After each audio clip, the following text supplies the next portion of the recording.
From Fox News, how Trump's no-shrinking violets DOJ is digging in on Schiff's mortgage dealings as legal peril looms.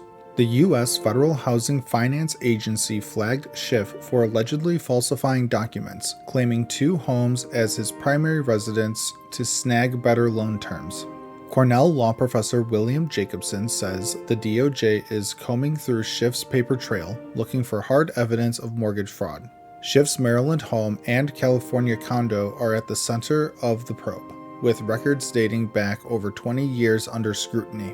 Trump's called Schiff a scam artist, but Schiff denies the claims, calling it political retaliation. Will the DOJ press charges? From CNN, how bystanders cornered the suspect in the Michigan Walmart stabbing.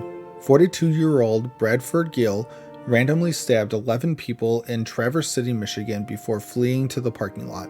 Former Marine Matt Kolowski used a grocery cart to slow the suspect, chasing him with his brother-in-law, Chris O'Brien. Another armed bystander, also a Marine, helped corner Gill, who dropped his knife and was arrested by police. All victims are expected to survive, and Gill faces terrorism and assault charges. Heroes saved the day. From the Wall Street Journal, Thailand, Cambodia agree to ceasefire.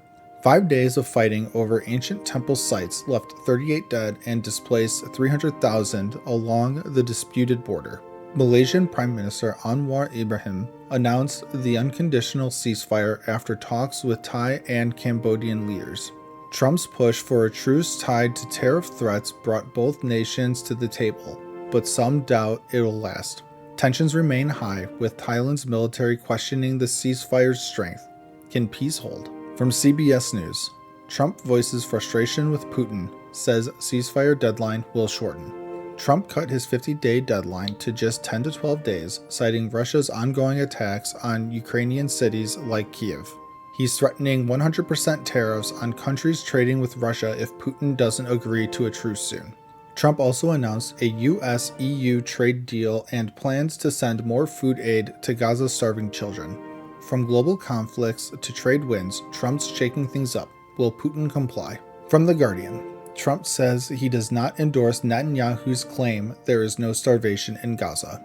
Speaking in Scotland, Trump disagreed with Netanyahu's claim of no starvation, pointing to images of hungry kids. Alongside UK Prime Minister Keir Starmer, Trump vowed to send more food and aid to Gaza to tackle the crisis. Starmer called Gaza's situation a humanitarian crisis, pushing for ceasefire talks to restart. Trump also hinted at cutting Russia's ceasefire deadline.